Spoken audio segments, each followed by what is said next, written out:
शासनाच्या ग्रामीण पाणीपुरवठा योजनेअंतर्गत मागील काही वर्षांपूर्वी तयार करण्यात आलेल्या पाणीपुरवठा योजनेच्या नळांमधून थेट नदीच्या दूषित पाण्याचा पुरवठा होत आहे। यामुळे लाखांदूर तालुक्यातील भागडी येथील हजारो ग्रामस्थांवर विविध आजारांचे संकट आणि धोका निर्माण झाला आहे।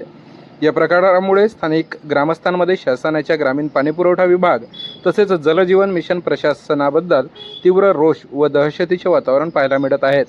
प्राप्त माहितीनुसार सुमारे 3000 लोकसंख्या असलेल्या तालुक्यातील भागडी गावात 25 ते 30 वर्षांपूर्वी शासनाच्या ग्रामीण पाणीपुरवठा विभागांतर्गत पाणीपुरवठा योजना तयार करण्यात आली होती। या योजनेअंतर्गत भागडी येथील चुलबंद नदीत विहिरीची निर्मिती करण्यात आली असून त्या विहिरीवरून पाणीपुरवठा योजनेअंतर्गत घरगुती नळांद्वारे पिण्याच्या पाण्याचा पुरवठा सुरू आहे। दरम्यान या योजनेच्या विस्तारीकरणासाठी गेल्या काही वर्षात जलजीवन मिशन योजनेअंतर्गत पाणीपुरवठ्यासाठी आवश्यक सुविधा निर्माण करण्यात आल्या आहेत।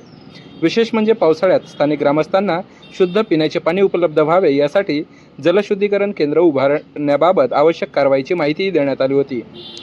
तथापि 25 ते 30 वर्षांपूर्वी पाणीपुरवठा योजनेअंतर्गत चुलबंद नदीत बांधलेल्या विहिरीत दरवर्षी पावसाळ्यात नदीला येणाऱ्या पुराचे पाणी साचते। या विहिरीत साचलेल्या पाण्याचा पुरवठा ग्रामस्थांच्या घरगुती नळांना होतो। त्यामुळे पावसाळ्यात या गावातील सर्व नळांमध्ये दूषित पाण्याचा पुरवठा होतोय।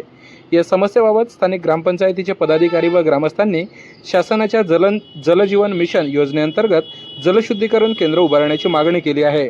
मात्र या मागणीकडे शासन आणि प्रशासनाकडून दुर्लक्ष केले जात असल्याचा आरोप केला जात आहे।